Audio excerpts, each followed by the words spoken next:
Hey guys, welcome back and good morning. Welcome back to yet another vlog. അപ്പം അൽ Muscat സീരീസിൻ്റെ main വ്ളോഗിലേക്ക് എല്ലാവർക്കും സ്വാഗതം. അപ്പോൾ നമ്മൾ ഇൻട്രോ എടുക്കാൻ വേണ്ടി നിന്നാണ് നിങ്ങൾ ഇങ്ങോട്ട് വന്ന വീഡിയോ.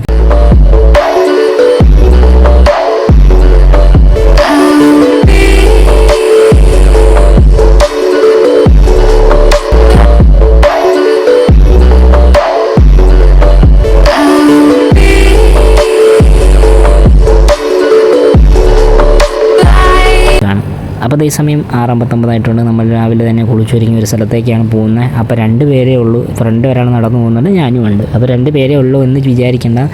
നമ്മളെന്തായാലും കയറട്ടെ, എന്നിട്ട് ഞാൻ കാര്യങ്ങളെല്ലാം പറഞ്ഞുതരാം.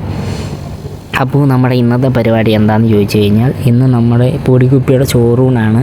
ഓൾറെഡി നാട്ടിൽ വെച്ച് ഈ ചോറൂണ് നടത്തിയിട്ടുള്ളതാണ്. പിന്നെ ഇവിടെ വെച്ച് പിന്നെ ഒന്നുകൂടെ ഒരു ചെറിയ ഇതുപോലെ ചെയ്യുന്ന ഒരു വഴിപാട് നടത്തുന്നതേ ഉള്ളൂ, വേറെ ഒന്നുമില്ല. അപ്പം ചോറൂണിന് കൊച്ചൊന്നും ഇല്ലയെന്ന് വിചാരിക്കേണ്ട. കൊച്ചും ടീമും സംഘങ്ങൾ ഫ്രണ്ടേ പോയിട്ടുണ്ട്. അതായത് അളിയനും ചേച്ചിയും അമ്മയൊക്കെ നേരത്തെ പോയിട്ടുണ്ട്. ഞങ്ങൾ താമസിച്ചുകൊണ്ട് പതുക്കെ വരുവാണ്. അവരവർ കാറിൽ പോയി നേരത്തെ പോയി. അവിടെ 7 മണിക്ക് നമ്മുടെ ഈ പൂജയും കാര്യങ്ങളൊക്കെ തീരും. ഇവിടുത്തെ അമ്പലത്തിൽ അങ്ങനെയാണ്, 7 മണിക്കൊക്കെ തീരും.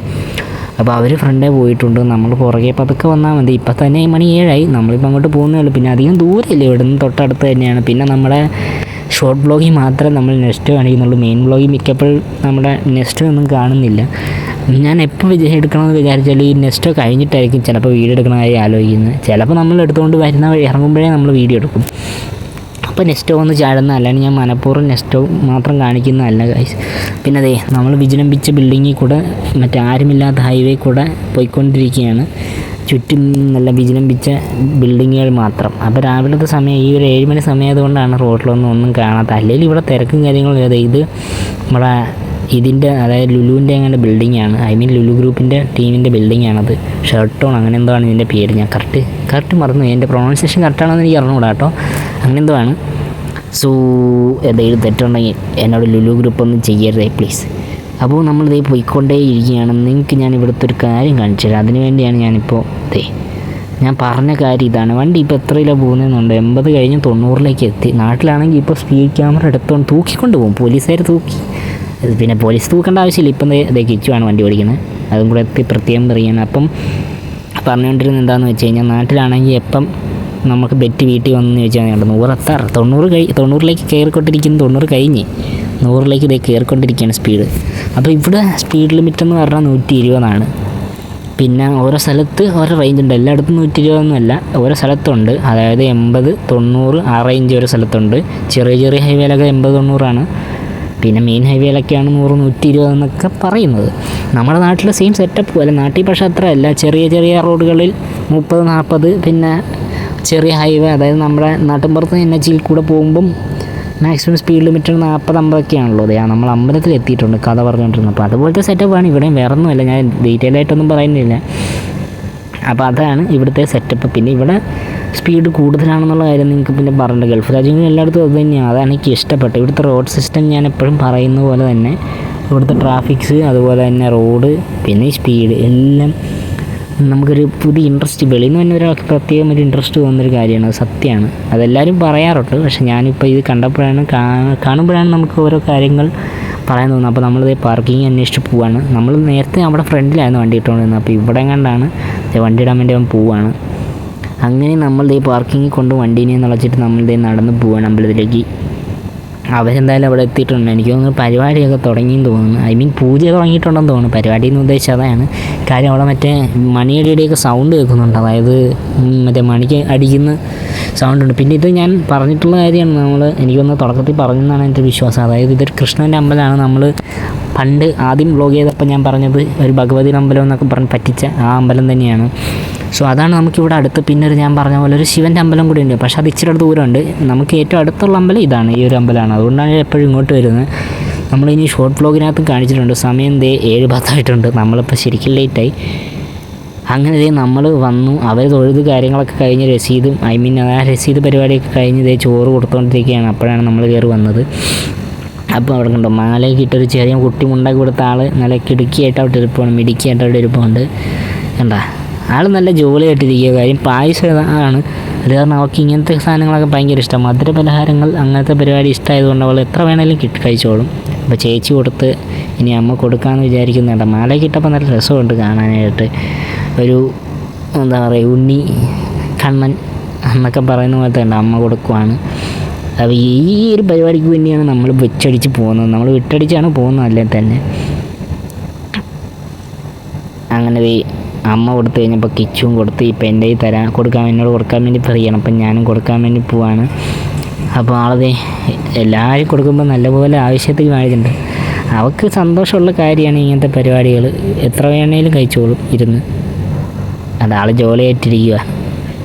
അപ്പോൾ എന്തായാലും നമുക്ക് വഴിപാടും കാര്യങ്ങളൊക്കെ കഴിഞ്ഞിട്ട് ഇവിടെ നിന്ന് തൊഴട്ടെ. അങ്ങനെ നമ്മൾ തൊഴുതെല്ലാം കഴിഞ്ഞിട്ട് ഇവിടെ വന്ന് കുത്തിയിരിക്കുകയാണ്. ആൾ എല്ലാം കഴിഞ്ഞ് ജോലി കേട്ടത് ഇവിടെയൊക്കെ നടക്കുമായിരുന്നു ഇത്ര നേരം. പിന്നെ ഇപ്പോൾ കസേരയിലൊക്കെ ഇരുന്ന് ആ മുണ്ടൊക്കെ കൊടുത്ത് അങ്ങനെ ഇരിക്കുകയാണ്. നമ്മുടെ പൊടികുപ്പി എല്ലാവരോടും ബഹളമൊക്കെ വെച്ച് അവിടെ കിടന്ന് അലറി ബഹളം വെച്ചുകൊണ്ടിരിക്കുകയാണ്. അതായത് കരയൊന്നുമല്ല, ആളത് ഇവിടെ ചേച്ചിയോടെ ഇരിപ്പുണ്ട്. അപ്പോൾ നമ്മളിത് ഇങ്ങനെ നിന്നപ്പോൾ നമ്മുടെ അപ്പുറത്ത് നമ്മുടെ നേരെ തൊട്ടടുത്ത് ഒരു റൂമിൽ ഫ്ലാറ്റിൽ താമസിക്കുന്നവരുണ്ട്. ഇവർ തമിഴ് ഫാമിലിയാണ്, തമിഴ് ബ്രാഹ്മൺ ടീമാണ്. അപ്പോൾ അവരോട് പറഞ്ഞപ്പോൾ അവർ വരുമെന്ന് വിചാരിച്ചില്ല. അപ്പോൾ അവരും വന്നിട്ടുണ്ടായിരുന്നു. അവരപ്പോൾ അവളെ പിടിച്ചുകൊണ്ടിരിക്കുകയാണ്. അവരുടെ അടുത്ത് എല്ലാ കാര്യമാണ്, നല്ല കാര്യമാണ് ആൾക്ക്. അതുകൊണ്ട് അവരുടെ അടുത്ത് കളിച്ചുകൊണ്ടിരിക്കുകയാണ്. സോ നമ്മൾ പരിപാടി എല്ലാം കഴിഞ്ഞ് തിരിച്ച് പോവുകയാണ്. അപ്പോൾ അവർ വണ്ടിയൊക്കെ പാർക്ക് ചെയ്തിട്ടുണ്ട്. പിന്നെ ഇവിടെ എന്തൊക്കെ എഴുതിയിട്ടുണ്ട്, ശ്രീകൃഷ്ണ ടെമ്പിൾ, പിന്നെ അങ്ങനെ ഏതാണ്ടൊക്കെ കാര്യങ്ങളാണ്. അമ്പലത്തിൻ്റെ ഐതിഹ്യമാണോന്നൊന്നും എനിക്ക് അറിഞ്ഞൂടെ. എന്താണ്ടൊക്കെ എഴുതി വെച്ചിട്ടുണ്ടെന്നും വായിക്കാൻ സമയമില്ല. അങ്ങനെ നമ്മളെല്ലാം കഴിഞ്ഞ് അങ്ങോട്ടും ഇങ്ങോട്ടും 2 കാറുകളിലായിട്ട് പിരിയാണ്. അവരുടെ വന്ന കാർ ഇവിടെ കിടപ്പുണ്ട്, നമ്മുടെ കാർ അപ്പുറത്താണ്. പിന്നെ എവിടെ തിരിഞ്ഞാൽ ഈ മല അത് നിർബന്ധമാണ്. മല, കുന്ന്, ഡോറയുടെ വീടെന്ന് പറയുന്ന മല, എവിടെ തിരിഞ്ഞാലും മലയാണ്. അവിടെയും മലയുണ്ട്. പിന്നെ നമ്മുടെ ഈ സൈഡിൽ കാണുന്ന എന്തോ പാകിസ്ഥാൻ്റെ ക്യാമ്പ് ഹൗസോ അങ്ങനെ എന്തോ ആണ് സെറ്റപ്പ്. എന്ന് പറഞ്ഞാൽ ടെററിസ്റ്റ് അല്ല, പാകിസ്ഥാൻ്റെ അങ്ങനത്തെ എന്തോ ഒരു സെറ്റപ്പാണ്. അവരുടെ എന്തോ ക്യാമ്പ്, ഇവിടെ ക്രിക്കറ്റൊക്കെ കളിക്കുന്ന അങ്ങനത്തെ എന്തോ സെറ്റപ്പാണ് അവരുടെ ക്യാമ്പോ അങ്ങനെ ഏതാണ്ടാണ്. അപ്പോൾ ഇവിടെ വന്ന് അവൻ കിച്ചു ക്രിക്കറ്റ് കളിക്കാറുണ്ടെന്നാണ് എന്നോട് പറഞ്ഞുകൊണ്ടിരിക്കുമായിരുന്നു. അവൻ ഇവിടെ വരാറുണ്ട്, ഇവിടെ ക്രിക്കറ്റ് കളിക്കാനൊക്കെ വരുന്നുണ്ട്. അപ്പോൾ അവർ കയറി നമ്മളിനി കയറിയിട്ട് പോകാം. പിന്നെ ഒരു ചായ കുടിക്കണം. രാവിലെ തന്നെ ഇറങ്ങി കാരണം ആരും ചായയും കാര്യങ്ങളൊന്നും കുടിച്ചിട്ടില്ല. അപ്പോൾ ഒരു ചായ കുടിക്കാനുള്ള പരിപാടിയിലാണ് ഇപ്പോൾ പ്ലാന്. അപ്പോൾ എന്തായാലും നമുക്ക് ഇവിടെ നിന്ന് പോകാം പതുക്കെ. പിന്നെ ചൂട് കാര്യങ്ങളൊക്കെ കൂടി വരുന്നുണ്ട്. ഇതെന്ത് തുറക്കാത്ത, പെട്ടു കൈസ്, തുറക്കണില്ലല്ലോ ഡോറ്. തുറന്നു കറക്റ്റ് നല്ല ചൂടുണ്ട്. അങ്ങനെ നമ്മൾ അമ്പലത്തിനോട് വിട വരുന്നു. അവർ പുറകെ വരുന്നുണ്ട്. അപ്പോൾ നമ്മൾ ഒരു ചായ കുടിക്കാൻ വേണ്ടി പോവാണ്. അപ്പം നമ്മൾ മറ്റേ കരിമ്പങ്കാലെ പോകാമെന്നാണ് പ്ലാൻ ഇട്ടത്. അപ്പോൾ കിച്ചു പറഞ്ഞു ഇവിടെ അടുത്തൊരു നല്ല കിടുക്കൻ അടിച്ച ചായ കിട്ടുന്ന കടയുണ്ട് എന്ന് പറഞ്ഞ് അങ്ങോട്ട് പോവാണ്. അടിച്ച ചായയുള്ള കടയായിരിക്കുമ്പോൾ മിക്കവാറും മലയാളികളുടെ കടയായിരിക്കാൻ എനിക്ക് സാധ്യത. അറിയാം, അടിച്ച ചായ എപ്പോഴും മലയാളികളിലാണല്ലോ. നമ്മുടെ നാട്ടിൽ സെറ്റപ്പാണല്ലോ ഈ അടിച്ച ചായ സെറ്റപ്പ്. അങ്ങനത്തെ ഒരു അടിച്ച ചായ കുടിക്കാൻ വേണ്ടി പോവുകയാണ്. അവിടെ എന്തോ ഒരു ലോഡർ കിടപ്പുണ്ട്. അപ്പോൾ ഇതാണ് കിച്ചു. നിങ്ങൾക്ക് നേരത്തെ കണ്ടില്ലെങ്കിൽ ഒന്നുകൂടെ കാണിച്ചു തരാം. പേര് കിച്ചു എന്നല്ല, അനന്തു എന്നാണ്. അനന്തു അജയ്കുമാർ എന്നാണ് അവൻ്റെ പേര്. എൻ്റെ സെയിം അല്ല, എനിക്ക് 1 വയസ്സിന് ഇളയതാന്നേ ഉള്ളൂ ആൾ. അപ്പോൾ അവിടെ നമ്മുടെ സിഗ്നലിൽ കിടന്നപ്പോഴത്തേക്ക് അവിടെ ഒരാളിരിപ്പുണ്ട്, ഇവരിരിപ്പുണ്ട്. അപ്പോൾ എന്താ പറയുന്നതെന്ന് വെച്ച് കഴിഞ്ഞാൽ, ഒരാൾ പോസ് ചെയ്തിരിക്കുകയാണ്. കാര്യം എൻ്റെ വീഡിയോ വരുന്നുണ്ട് എന്ന് പറഞ്ഞപ്പോഴത്തേക്ക് ഒരാൾ അവിടെ നിന്ന് പോസൊക്കെ ചെയ്ത് നല്ല മാസമായിട്ടിരിക്കുകയാണ്. ചേച്ചിക്ക് അറിയാവുന്നതുകൊണ്ട് ചേച്ചി മിണ്ടാണ്ട് മാറിയിരിക്കുകയാണ്. കണ്ടോ, അവിടെ നിന്ന് നോക്കിയിരിപ്പുണ്ട്. ഞാൻ ഫോട്ടോ എടുക്കുമെന്നാണ് ആൾ വിചാരിച്ചെന്ന് തോന്നുന്നത്. പിന്നെ വീഡിയോ ഞാനിപ്പോൾ വ്ളോഗ് എടുക്കുന്ന കാരണം അതും അറിയാം. അതുകൊണ്ട് വ്ളോഗിൽ വരാൻ വേണ്ടി ചേച്ചി കാണിച്ചതാണ് വെറുതെ. അതെ, നമ്മൾ കടയിലെത്തിയിട്ടുണ്ട്. ഇതെന്താ കേര റെസ്റ്റോറൻറ്റോ? അപ്പം മലയാളികൾ തന്നെ ഉറപ്പിച്ച് ഗൈസ്. അപ്പോൾ ഇതാണ് ചായക്കട. മലയാളികളുടെ കടയാണെന്നാണ് തോന്നുന്നത്. ഇവിടെ മലയാളത്തിലൊക്കെ എഴുതി വെച്ചിട്ടുണ്ട്. കണ്ടാ, അടിച്ചായ. ഇതാണ് ഞാൻ പറഞ്ഞത്, അടിച്ച ചായ. ഇതൊരു മലയാളി കടയാണെന്നാണ് എൻ്റെ ഒരു വിശ്വാസം. നമ്മുടെ പരിപാടിയൊക്കെ ഇരിപ്പുണ്ട്. പിന്നെ അതുപോലെ തന്നെ ഇവിടെ മറ്റേ കണ്ണൂർ കോക്ടെയിൽ എന്ന കഥകൾ എഴുതിയിട്ടുണ്ട്. നമ്മളിതേ ഒരു അടിച്ച ചായ, വട, പിന്നെ ഇവിടുത്തെ എന്തോ ഒരു സാധനമാണ്. അപ്പോൾ അതുകൊണ്ട് അപ്പോൾ എല്ലാവരും ഇതേ കഴിച്ചുകൊണ്ടിരിക്കുക. പിന്നെ രാവിലെ ഇറങ്ങിയാൽ എല്ലാവർക്കും വിശപ്പുണ്ട്. അതുകൊണ്ടാണ് വട മേടിച്ച്, പിന്നെ അടിച്ച ചായയുണ്ട്. അപ്പോൾ ഇതാണ് ഇന്നത്തെ പരിപാടി. പിന്നെ വേറെ പരിപാടിയൊന്നുമില്ല. ഇനി വീട്ടിൽ പോവുക, കഴിക്കുക, അത് തന്നെ പരിപാടി. ഇനി വേറെ കാര്യമായിട്ടൊന്നുമില്ല. ഇനി വേറെ എന്തെങ്കിലും പ്ലാനിങ് ഉണ്ടോ എന്ന് അറിയത്തില്ല. ഇവിടെ നിന്ന് ഇറങ്ങിയിട്ട് വേണം അടുത്ത എന്തെങ്കിലും പ്ലാനിങ് ഉണ്ട് അറിയാവുള്ളൂ. അപ്പോൾ അങ്ങനെയാണെങ്കിൽ അതും കൂടെ വരും, അല്ലെങ്കിൽ ഇതുകൊണ്ട് കൂടെ ഉള്ളൂ. അപ്പോൾ നമ്മളെന്തായാലും ചായ കുടിക്കട്ടെ. ഒരാൾ ഇവിടെ ഇരുന്ന് പാലൊക്കെ കുടിച്ച് നല്ല മറ്റേ ഡ്രസ്സൊക്കെ മാറിക്കഴിഞ്ഞപ്പോൾ സന്തോഷമായിട്ട് ഇരിപ്പുണ്ട് അവിടെ. അപ്പോൾ നമ്മുടെ വ്ളോഗ് ഇത്രയേ ഉള്ളൂ, വേറെ കാര്യമായിട്ടൊന്നുമില്ല. ഒരു ചെറിയ വ്ളോഗാണ്. അപ്പോൾ ഇഷ്ടപ്പെട്ട് കഴിഞ്ഞാൽ ലൈക്ക് അടിക്കുക. മറ്റൊരു വ്ളോഗുമായിട്ട് വരുന്നവരേക്കും it's me dark side signing by.